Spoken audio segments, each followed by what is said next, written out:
पंडित वशीधर किसी कार्यक्रम से लौटकर घर जा रहे थे।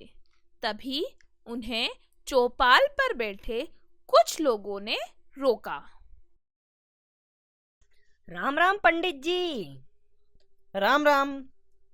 बड़ी जल्दी में लग रहे हो, कहाँ जा रहे हो पंडित जी? हाँ, एक सज्जन के घर पर भोजन के लिए जाना है। आजकल तो आप बड़े ही व्यस्त रहने लगे हैं पंडित जी, मंदिर पर भी नहीं मिलते। हाँ, आजकल गांव में बहुत से प्रसंग हो रहे हैं और मुझे भी सब जगह से भोजन का व कार्यक्रम का आमंत्रण मिलता रहता है, इसलिए थोड़ा व्यस्त हूँ। ठीक है, अभी मैं चलता हूँ। ठीक है पंडित जी। अरे सुनती हो पंडिताइन, आज मेरा भोजन मत बनाना। क्यों, आज भी कहीं जाना है? अरे वो जमींदार जी के बेटे की सालगिरह पर उन्होंने मुझे दावत पर बुलाया है। अब तो बहुत दिन हो गए हैं तुम्हें घर का खाना खाए। रोजाना किसी न किसी के यहाँ भोजन का आमंत्रण रहता है। हाँ तो अच्छा है ना, वहाँ मुझे अच्छे अच्छे पकवान खाने को मिलते हैं। हाँ, खा लो कुछ दिन, बाद में तो घर का ही सादा भोजन खाना पड़ेगा। जब खाना होगा तब देख लेंगे, अभी मैं चलता हूँ। जमींदार जी मेरी राह देख रहे होंगे। धीरे धीरे समय बीतता है और गांव के सभी कार्यक्रम समाप्त हो जाते हैं। खाने में क्या बनाया है? दाल चावल। दाल चावल? कल भी तो यही बनाए थे।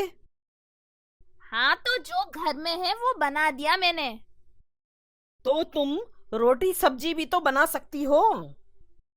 आपको पता है ना, गेहूं कितना महंगा है और आपकी लाई दक्षिणा में सिर्फ दाल चावल ही हम खा सकते हैं।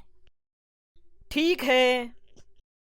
रोज रोज दाल चावल खाकर पंडित थक चुका था और इंतजार कर रहा था कि गांव में कोई कार्यक्रम आए ताकि वह पकवान खा सके। उसी गांव में एक सेठ रहता था। सुनो, कल पिताजी की बरसी है, बताओ क्या कार्यक्रम करना है? एक काम करते हैं, कल किसी ब्राह्मण को भोजन करा देते हैं। हाँ, ब्राह्मण को भोजन करवाना तो बहुत ही पुण्य का काम है, हम ऐसा ही करते हैं। तो ठीक है, मैं कल के लिए किसी पंडित को भोजन का निमंत्रण दे आता हूँ। आप वो पास वाले जमींदार के पास जाइए ना, उन्होंने अभी पिछले महीने ही पंडित जी को भोजन करवाया है, वो आपकी मदद जरूर करेंगे। हाँ ठीक है। अगले दिन सेठ जमींदार के पास जाता है। जमींदार साहब, क्या आप किसी पंडित को जानते हैं? हम उन्हें भोजन पर आमंत्रित करना चाहते हैं। हाँ जानता तो हूँ, परंतु वह बहुत व्यस्त रहते हैं, क्या पता आपका आमंत्रण वो स्वीकार करे या नहीं। आप बस मुझे उनका पता दे दीजिए, मैं उनसे बात कर लूंगा। ठीक है।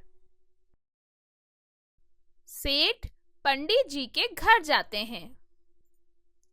नमस्ते पंडित जी। नमस्कार सेठ जी।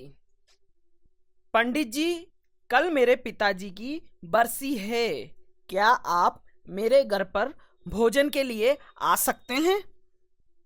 भोजन का निमंत्रण सुनते ही पंडित जी बहुत खुश हो जाते हैं कि अब तो उन्हें दाल चावल की जगह पकवान खाने को मिलेंगे। हाँ हाँ, क्यों नहीं। ठीक है पंडित जी, कल आप मेरे घर पर आ जाइएगा।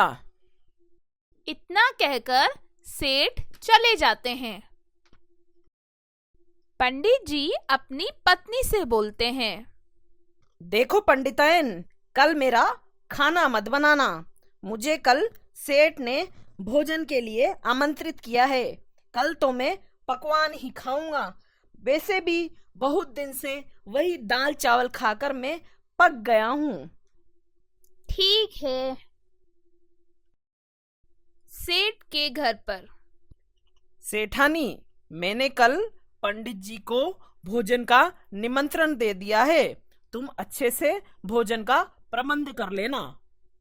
हाँ ठीक है, पर मैं खाने में क्या बनाऊं?